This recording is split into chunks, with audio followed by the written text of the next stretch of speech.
नमस्कार विद्यार्थी मित्रांनो, सर्वांचं स्वागत आहे आपल्या MPSC टाइम्स या यूट्यूब चॅनलमध्ये. तर आजचा आपला व्हिडिओ सेशनचा जो विषय आहे की MPSC राज्यसेवा पूर्व परीक्षा 2024 आणि कंबाईंड पूर्व परीक्षा 2024 पास होण्यासाठी एवढं केलं तरी बास आहे. तर आजच्या संदर्भामधला आपला जो आहे तो व्हिडिओ सेशन जो आहे तो होणार आहे. हा व्हिडिओ सेशन अशा मुलांसाठी आहे की ज्यांनी अजून काहीच प्रिपरेशन केलेली नसेल राज्यसेवेची पूर्व परीक्षा 2024 ची, आणि ज्यांनी प्रिपरेशन केलेली आहे पण त्यांना कुठेतरी भीती वाटते की आपली पूर्व परीक्षा निघेल की नाही. तर त्यांच्यासाठी आपला हा व्हिडिओ सेशन जो आहे तो होणार आहे. व्हिडिओ शेवटपर्यंत तुम्ही नक्कीच बघा, तरी सुद्धा तुम्हाला बऱ्याच गोष्टी ज्या असतील त्या व्हिडिओच्या माध्यमातून क्लिअर होतील आणि तुम्ही एका राईट ट्रॅकवरती येऊन तुमचा अभ्यास जो आहे तो चांगल्या प्रकारे करून तुम्ही MPSCची राज्यसेवा पूर्व परीक्षा 2024 असेल किंवा कंबाईनची पूर्व परीक्षा 2024 असेल हे तुम्ही 100% क्लिअर करू शकाल. एवढं केलं तरी बास आहे, हा आपला टायटलचा विषय राहणार आहे. तर तुम्हाला काय केलं तरी बास होणार आहे, तर त्याच्या संदर्भामध्ये मी हा व्हिडिओ जो आहे तो बनवतोय. तर पहिला गोष्ट अशी आहे की प्रत्येक विषयाचं ॲटलिस्ट एक तरी संदर्भ पुस्तक हे तुम्ही मनापासून वाचणं गरजेचं आहे. ठीक आहे. त्या संदर्भ पुस्तकाचे 3 ते 4 वेळा तुमचे रीडिंग व्हायला पाहिजे, त्याची उजळणी व्हायला पाहिजे. एक संदर्भ पुस्तक चांगलं करा आणि त्या अशा प्रकारे करा की त्या पुस्तकामधून कुठलाही प्रश्न जरी आयोगाने विचारला तरी तुमचा तो प्रश्न चुकता कामा नये. ठीक आहे. तुमचं टार्गेट तेवढंच असलं पाहिजे की प्रत्येक विषयाचं मला एक संदर्भ पुस्तक चांगलं करायचं आहे. भले आता तुम्हाला 2.5 महिन्याचा टायमिंग मिळेल किंवा 3 महिन्याचा टायमिंग मिळेल. वाचनाचं स्पीड जर तुम्ही चांगलं ठेवलं, व्यवस्थित समजून घेतलं, तरी सुद्धा अजून कुठेही वेळ गेलेला नाही. तुम्ही जर व्यवस्थित तुमचं माइंड एका जागेवरती स्थिर करून जर तुम्ही अभ्यास केला तर ॲटलिस्ट एक तरी संदर्भ पुस्तक तुम्ही प्रत्येक विषयाचं 100% वाचू शकाल. बरं, कुठलं संदर्भ पुस्तक वाचायचं आहे त्यासाठी आपला 21 डेचा चॅलेंजचा व्हिडिओ आपण बनवलेला आहे. आजचा जवळपास 5वा दिवस आहे चॅलेंजचा. तुम्ही 100% जाऊन तो व्हिडिओ बघून घ्या एकदा. त्याची लिंक तुम्हाला व्हिडिओच्या डिस्क्रिप्शनमध्ये मिळून जाईल किंवा या व्हिडिओच्या शेवटी सुद्धा तुम्हाला मिळून जाईल. 21 डेचं चॅलेंज घ्या. स्वतःला चॅलेंज केल्याशिवाय तुम्हाला या MPSCच्या फील्डमधून कुठलंही काहीही पद मिळणार नाही. जोपर्यंत तुम्ही स्वतःवरती नियंत्रण मिळवणार नाही, जोपर्यंत तुम्ही त्या पोस्टसाठी लागणारा अभ्यास करणार नाही, तोपर्यंत ती पोस्ट सुद्धा तुम्हाला मिळणार नाही. आणि त्याची बेसिक रिक्वायरमेंट पहिली आहे की एक तरी संदर्भ पुस्तक मला प्रत्येक विषयाचं चांगलं करायचं आहे. 5वी ते 12वी जर तुम्ही केलेलंच असेल, पण त्याच्यासोबत एक रेफरन्स पुस्तक चांगलं करणं अतिशय गरजेचं आहे, फार गरजेचं आहे. जास्त काही फापट पसार करून ठेवू नका आता 2.5 ते 3 महिन्यात. अजून हे मटेरियल मिळालं, ते मटेरियल मिळालं, जास्तीचं दुनियाभरचं मटेरियल गोळा करून काहीच उपयोग होणार नाही. कारण एक ना धड बाराबर चंद्या तशातला तुमचा प्रकार होऊन जाईल. त्याच्यामुळे प्रत्येक विषयाचं एक संदर्भ पुस्तक अतिशय सुंदर पद्धतीने मला करायचं आहे हे तुमच्या कुठेतरी बॅक ऑफ माइंडला तुम्ही ठेवून द्या आणि चांगल्या प्रकारे ते पुस्तक संपवण्यासाठी प्रयत्न करा. ठीक आहे. एक संदर्भ पुस्तक, पहिली कंडिशन या एवढे केलं तरी बास आहे मधली, एक संदर्भ पुस्तक तुम्हाला चांगलं करायचं आहे. जर तुमच्याकडे जास्तीचा वेळ असेल, आता मी म्हणेन जर तुम्ही 2025 ची देणार असाल तर 2 पुस्तकं चांगली करा. पण आत्ता ही अवस्था नाही की प्रत्येक विषयाची 2 संदर्भ पुस्तक आपली होतील, पण ॲटलिस्ट एक तरी संदर्भ पुस्तक तुम्ही चांगल्या प्रकारे निश्चितपणे जे स्टँडर्ड आहे ते तुम्ही करू शकता, त्याच्यावरती श्रद्धा ठेवा आणि ते सारखं सारखं 3 ते 4 वेळा पुस्तक वाचा, उजळणी करा. लक्षात ठेवा, काहीही तुम्ही ट्रिक वापरा, पण ते एक संदर्भ पुस्तक तुमच्या अशा प्रकारे असलं पाहिजे की आयोगाचा प्रश्न त्याच्यावरती आला की तुमचा तो प्रश्न चुकता कामा नये. ठीक आहे. ही झाली पहिली कंडिशन. दुसरी कंडिशन अशी आहे, चालू घडामोडी. ठीक आहे. आता एक संदर्भ पुस्तक तुम्हाला GAच्या बाबतीमध्ये सांगितलं, प्रत्येक विषयाचं एक संदर्भ पुस्तक GAच्या बाबतीमध्ये, मग हिस्ट्रीचं एक वाचा, जॉग्राफीचं एक वाचा, पॉलिटीचं एक वाचा, इकोचं एक वाचा, सायन्सचं एक वाचा. ठीक आहे. एन्व्हायरमेंटचं एक वाचा, प्राचीन मध्ययुगीन इतिहास असेल राज्यसेवेसाठी त्याला एक वाचा. म्हणजे असे जे सब विषय असेल त्याला एक एक वाचा, काही प्रॉब्लेम येणार नाही. ठीक आहे. पण एक संदर्भ पुस्तक करणं फार गरजेचं आहे. दुसरा विषय आहे आपला चालू घडामोडीचा. सिम्प्लिफाईडचं पुस्तक तुमच्याकडे असेल किंवा जर नसेल तर इयरबुक त्यांचं मिळतं, इयरबुक तुम्ही घ्या, तोंडपाठ करून टाका. परिक्रमाचे सगळे तुमच्याकडे मॅगझिन्स असतील ते सगळे घ्या, तोंडपाठ करून टाका. काही सुद्धा त्यातलं मिस आउट करू नका. आणि आपल्या चॅनलवरती GK टुडेचे आपण मराठीमध्ये व्हिडिओ आपण पोस्ट करायला सुरुवात केलेली आहे. जानेवारीची आता चालू केले, 1 वर्षाचं टार्गेट आहे. तर ते तुम्ही डेलीच्या डेली रेग्युलरली व्हिडिओ बघत चला. व्हिडिओला जास्तीत जास्त लाईक करा. तुमच्या लाईक्समुळेच इतर विद्यार्थ्यांपर्यंत व्हिडिओ आपले पोहोचतील, जेणेकरून इतरांना सुद्धा फायदा जो आहे तो मिळू शकेल. ठीक आहे. जितक्या जास्त गोष्टी तुम्ही दुसऱ्यांना द्याल तितकं जास्त ते रिटर्नमध्ये तुम्हाला चांगले ब्लेसिंग तुम्हाला मिळतील आणि जेणेकरून ते तो सुद्धा तुमच्या या प्रिपरेशनमध्ये तुम्हाला कुठेतरी मदत नक्कीच करू शकतात. ठीक आहे. नंतर PDF बॅच आपली चालू आहे. जर तुम्हाला व्हिडिओ पाहायचे नसतील की जर तुम्हाला वाटते की तुमचा वेळ जातोय तर तुम्ही आपल्या PDF बॅचला जॉईन करू शकता. त्याची लिंक तुम्हाला व्हिडिओच्या डिस्क्रिप्शन बॉक्समध्ये तुम्हाला मिळून जाऊ शकते. ठीक आहे. पण हे गोष्टी तुम्हाला कुठेतरी करणं गरजेचं आहे. म्हणजे एक सिस्टमॅटिक पद्धतीने तुम्ही चला. सिम्प्लिफाईडचं चालू घडामोडीचं पुस्तक घ्यायचं आहे, परिक्रमाचं तुमच्याकडे सगळ्या मॅगझिन्स अवेलेबल पाहिजेत, ठीक आहे. आणि आपले JK22चे मराठीचे जे व्हिडिओ आपल्या चॅनलवरती असेल ते तुम्ही बघा, आणि PDF तुम्हाला हवे असतील तर ते सुद्धा तुम्हाला अवेलेबल आपण करून देतो, पण त्याचे काही चार्जेस असतील त्यानुसार तुम्ही ते PDF घेऊ शकता. अदरवाईज तुम्ही आपले व्हिडिओ जे असतील ते फ्री ऑफ कॉस्ट आपल्या चॅनलवरती अवेलेबल आहे, ते तुम्ही डेलीच्या डेली बघू शकताय. इतकंच चालू घडामोडीसाठी करायचं, म्हणजे चालू घडामोडीचे मार्क तुमच्या हातामधून शक्यतो जाणार नाहीत, ठीक आहे. तर अशा प्रकारे तुम्हाला चालू घडामोडीची प्रिपरेशन जी आहे ती करायची आहे. म्हणजे आतापर्यंत काय तुम्हाला या इतक्या गोष्टी केल्या तरी बस होतील. एक संदर्भ पुस्तक GSच्या बाबतीमध्ये चांगलं करायचं आहे. चालू घडामोडीचे हे सांगितलेल्या गोष्टी तुम्हाला चांगल्या करायच्या आहेत. तिसरा मुद्दा असा आहे की गणित आणि बुद्धिमत्तेसाठी सचिन ढवळीचं पुस्तक चांगलं करा, ठीक आहे. सचिन ढवळीचं एकच पुस्तक घ्या, 1000 करण्याची काही गरज नाही. किंवा तुम्ही ज्या आता पुस्तकाशी स्टिक आहात गणित आणि बुद्धिमत्तेसाठी, तेच पुस्तक तुम्ही जे आहे ते चांगल्या प्रकारे करू शकता. मात्र आता MPSCच्या ट्रेंडनुसार सचिन ढवळीचं पुस्तक चांगलं आहे, ते तुम्ही घेऊन चांगल्या पद्धतीने त्याची रिव्हिजन जे असेल ते जास्तीत जास्त सराव त्या पुस्तकामधला करू शकता. कुठलंही मिसआउट त्यामधलं एक्झाम्पल जे आहे हे तुम्ही सोडू नका. सगळंच्या सगळं पुस्तक सुद्धा तुमचं सोडवून झालं पाहिजे. तुमचं पुस्तक जे आहे त्यातलं कुठलंही एक्झाम्पल तुम्हाला विचारलं तरी तुम्हाला न बघता 36 सेकंदामध्ये ते उदाहरण सुटलंच पाहिजे. अशा प्रकारे गणित आणि बुद्धिमत्तेचं पुस्तक चांगलं करून ठेवा. कंबाईनच्या पूर्वपरीक्षा असेल किंवा मुख्य परीक्षेला असेल, हे फार महत्त्वाचं पुस्तक तुम्हाला ठरणार आहे आणि यामधूनच बऱ्यापैकी टाईपचे क्वेश्चन्स तुम्हाला परीक्षेमध्ये बघायला मिळतात. त्याच्यामुळे हे पुस्तक चांगलं करून ठेवा, म्हणजे गणित आणि बुद्धिमत्तेचं सुद्धा तुमचं प्रश्न केलं म्हणजे तो या विषयात सुद्धा प्रश्न तुमचा सुटून जाईल, ठीक आहे. लिमिटेड सोर्सेस ठेवायचे, जास्तीत जास्त उजळणी करायचे, हे आपलं टार्गेट आहे व्हिडिओच्या पाठीमागचं, लक्षात ठेवा. त्याच्यामुळे गणित आणि बुद्धिमत्तेसाठी सचिन ढवळीचं पुस्तक चांगलं करायचं आहे. पुढचा विषय की MPSCच्या झालेल्या सर्व प्रश्नपत्रिका तुमच्याकडे असणं गरजेचं आहे. मग इथं तुम्ही लोकसेवा पब्लिकेशनचं पुस्तक घ्या किंवा ज्ञानदीप पब्लिकेशनचं पुस्तक घ्या, प्रवीण चोरमलेचं पुस्तक घ्या, कुठलीही एक पुस्तक तुमच्याकडे असू दे चॅप्टरनुसार जर नसेल तर MPSCच्या झालेल्या सगळ्या प्रश्नपत्रिका MPSCच्या आयोगाच्या वेबसाईटवरती उपलब्ध आहेत.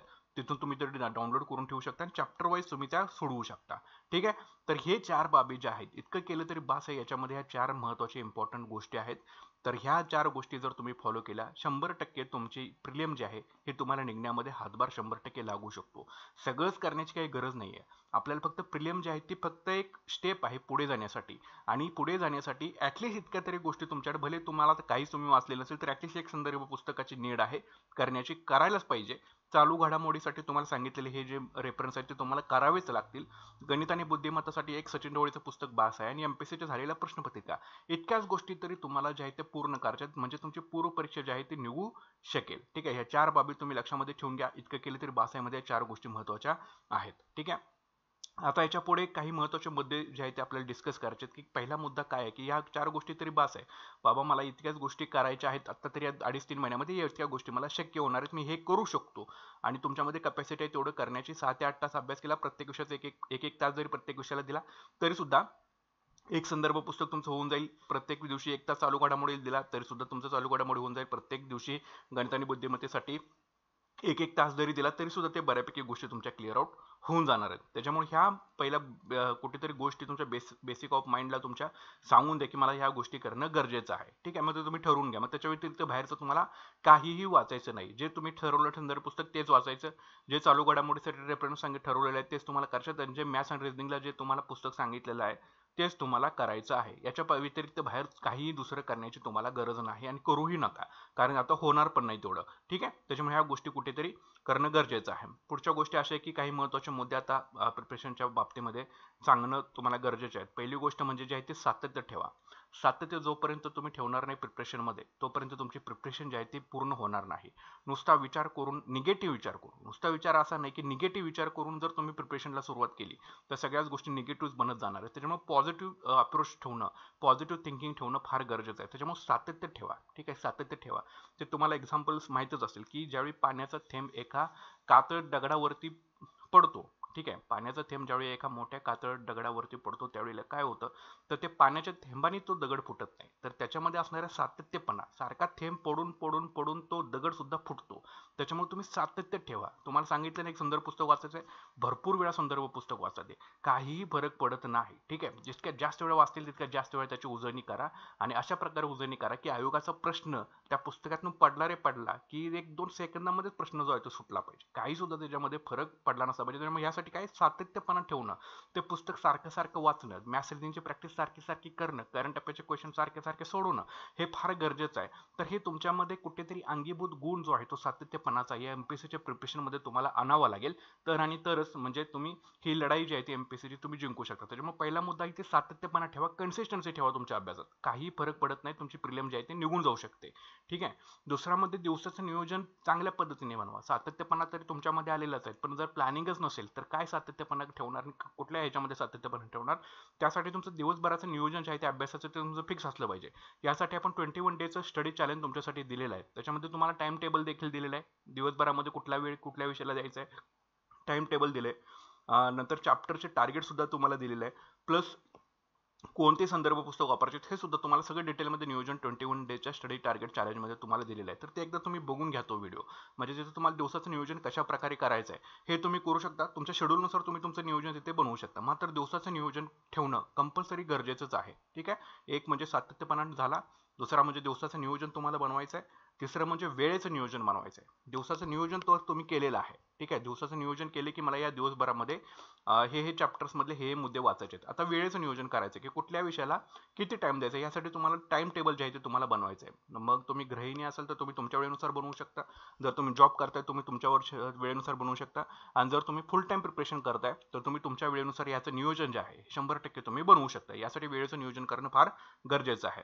पुढची गोष्ट आहे की एक्सरसाइज करा. ॲटलीस्ट 24 आवर्समध्ये थोडंफार वॉकिंग एक 10-15 मिनिटं जरी तुम्ही चालायला गेला, पळू नका, धावू नका, तुम्हाला जसं जमेल, ज्याला जसं जमतंय, जशी ऍक्टिव्हिटी करता येऊ शकते तसे नेत्यांनी तशा प्रकारे, पण थोडंफार एक्सरसाइज करा 10 ते 15 मिनिटं. कुणाला प्राणायाम करता येत असेल तर प्राणायाम करा, मेडिटेशन करा, एक्सरसाइज करा, पण थोडीशी शारीरिक ऍक्टिव्हिटी, फिजिकल ऍक्टिव्हिटी राहू देत आणि तुमचं ब्लड सर्क्युलेशन थोडंसं स्ट्रॉंग होऊन जाईल आणि जो स्ट्रेस असेल तुमचा थोडासा निघून जाण्यामध्ये तुम्हाला तो बेनिफिट ठरणार आहे. ठीक आहे. नाहीतर असं झोकून दिल्यासारखं नुसतं कंप्लीट हेच करायचं असं करू नका, तसं नाही होणार. थोडंसं तुम्हाला एक्सरसाइज तुमच्या बॉडीवरती जे आहे ते वर्किंग तुम्हाला करावंच लागेल. ठीक आहे.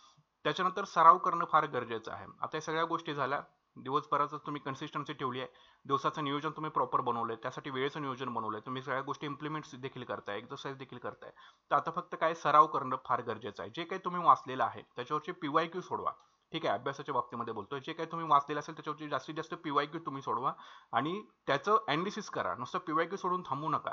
तर त्याचं अनालिसिस करणं फार गरजेचं आहे तुमच्यासाठी. ठीक आहे. नद्यांवरचा प्रश्न असेल, उजव्या बाजूवरच्या नद्या, डाव्या बाजूवरच्या नद्या, उपनद्या असतील, एक प्रश्न आला गोदावरी असेल, सगळी इन्फॉर्मेशन ॲट अ टाइम वाचून घ्या. म्हणजे तो चॅप्टर सुद्धा क्लिअर होतोय, क्वेश्चन सुद्धा क्लिअर होतोय, अजून त्याच्यावरती काही प्रश्न आलेले आहेत का याचं सुद्धा तुम्हाला अनालिसिस करणं फार गरजेचं राहतं. तर हे काय असे महत्त्वाचे मुद्दे आहेत की जे तुम्हाला करणं कंपल्सरी आहे हे एमपीएससीच्या जर्नीमध्ये आणि तुम्ही ते करू शकाल. ठीक आहे. तुम्ही ते करू शकाल. सो हे 2.5 ते 3 महिने आहेत तुमच्या हातामध्ये. व्यवस्थित जर स्वतःला एका चौकटीमध्ये जर तुम्ही बांधून घेतलं, त्याचं नियोजन केलं, सातत्यपणा ठेवला, वेळेचं नियोजन चांगल्या प्रकारे केलं आणि जास्तीत जास्त सराव केला तर 100% तुमची प्रिलिम जी आहे ही निघू शकेल. ठीक आहे. त्याच्यामुळे फक्त निगेटिव्ह विचार करू नका, पॉझिटिव्ह अप्रोचनीच या सगळ्या गोष्टींकडे तुम्ही बघा. आणि त्याच्यामुळे मी तुम्हाला आपला व्हिडिओ सेशनचा जो विषय होता की एवढं केलं तरी इनफ आहे. ठीक आहे. प्रिलिमसाठी तरी इतक्या गोष्टी ज्या आहेत त्या इनफ आहेत. त्याच्यामुळे बाकीचा विचार न करता माझं हे वाचायचं राहिले ते वाचायचं राहिले तसं न करता आपल्या हातामध्ये जे आहे ते चांगल्या प्रकारे करण्याचा 100% तुम्ही प्रयत्न करा आणि फुल कॉन्फिडन्सने तुम्ही एक्झामला जा. 100% तुमच्या प्रिलिमच्या मार्क्समध्ये तुम्हाला बेनिफिट झालेला दिसू शकेल. ठीक आहे. मात्र या गोष्टी ज्या आहेत ते तुम्हाला करणं कंपल्सरी आहे. त्याच्यामुळे स्वतःवरती कॉन्फिडन्स ठेवा, अभ्यासामध्ये सातत्य ठेवा, दिवसभराचं प्लॅनिंग, वेळेचं नियोजन, सराव असणं फार गरजेचं आहे. या गोष्टी जर तुम्ही अंमलात आल्या तर 100% तुमची प्रिलिम जी आहे ही निघून जाऊ शकेल. ठीक आहे. सो नक्कीच चॅनल तुम्ही आपलं सबस्क्राईब करून घ्या, व्हिडिओला लाईक करा आणि शेअर करायला अजिबात विसरू नका. भेटूयात पुढच्या व्हिडिओ सेशनमध्ये. Thanks for watching guys and all the best.